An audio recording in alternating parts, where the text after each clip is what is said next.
एक लड़का था। वह काफी गरीब था। उसके पास ना तो कुछ खाने को था और ना ही रहने को घर था। वह अपने दोस्त के घर रहा करता था। उसने एक छोटी सी कंपनी में पेंटिंग का काम करना शुरू कर दिया। धीरे धीरे उसके पास काफी पैसे भी हो गए। बाद में वह काफी धनी भी हो गया। लेकिन अभी भी उसके अंदर कुछ कमी का एहसास होता था। जब वह छोटा था तभी उसके माता पिता इस दुनिया से चले गए थे। उसने कभी प्रेम को नहीं जाना था। एक दिन जब वह अपने किसी काम से बाहर गया था तो उसे एक लड़की दिखी जो कि काफी अच्छी और खूबसूरत थी। उसको देखते ही इस लड़की को उस लड़के से प्रेम हो गया। वह काफी देर तक उस लड़के को देखती रही। कुछ देर बाद वह लड़की वहां से चली गई। कुछ दिनों तक यह लड़का उस लड़की को खोजता रहा लेकिन वह लड़की न मिली। लेकिन नेति ने उस लड़की से इस लड़की को मिला दिया। वह लड़की इस लड़के के घर काम की तलाश में आई थी। लड़के ने लड़की को तुरंत घर के काम के लिए रख लिया। जब वह लड़की इस लड़के इस मिलने आई थी तो उस समय इस लड़के ने कुछ शब्द भी साफ से नहीं बोल पा रहा था, जिससे लड़की को लगा कि यह लड़का गूंगा है। लड़का भी जान गया था कि यह लड़की हमें गूंगा समझती है। इसके साथ ही साथ यह लड़की समझ गई थी कि यह लड़का इस घर का नौकर है ना कि मालिक है। अब जब भी यह लड़का उस लड़की के पास जाता तो गूंगा बन जाता है।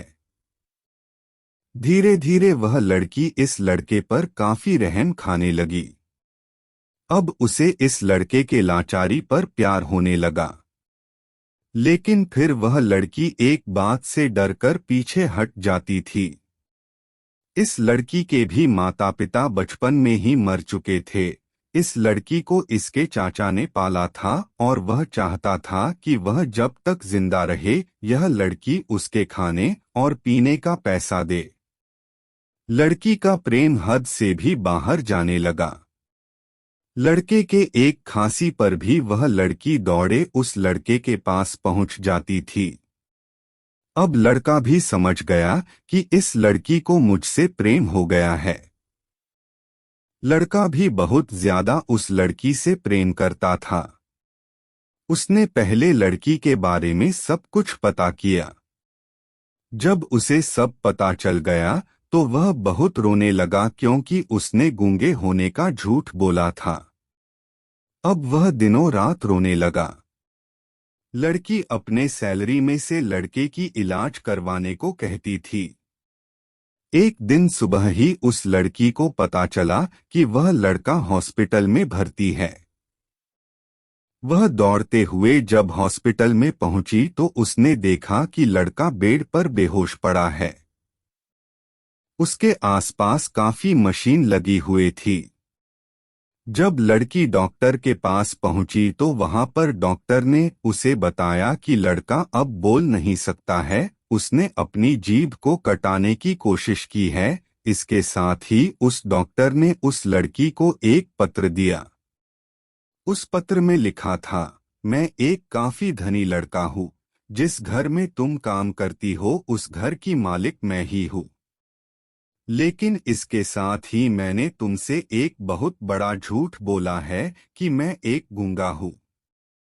अब इस झूठ का प्रायश्चित करने के लिए मैं ऐसा काम करने जा रहा हूँ। इसके साथ ही तुम मेरे घर से मेरे मैनेजर से पैसों को लेकर अपने चाचा को दे देना और एक नई जिंदगी की शुरुआत करना। अगर हो सके तो मुझे माफ कर देना तुम्हारा दोषी। इस पत्र को पढ़ने के बाद उस लड़की के आंख आंसू से भर आए। वह दौड़ते हुए मंदिर में गई। उसने भगवान के सामने कसम खाया कि जब तक वह लड़का बोलने नहीं लगता है तब तक वह कुछ नहीं खाएगी, भले ही वह मर क्यों न जाए। इधर डॉक्टर भी उस लड़के की इलाज कर रहे थे। ईश्वर ने दोनों के मन की बात काबूल कर लिए और अब लड़का बोलने लगा, लेकिन वह अपनी याददाश्त को खो गया। अब उसे कुछ भी नहीं याद था। अब इसके बाद लड़की ने उसके याददाश्त के लिए काफी कुछ किया, लेकिन याददाश्त ना आ सका। अगर प्रेम की नींव को झूठ पर रखा जाए तो वह गिर ही जाता है।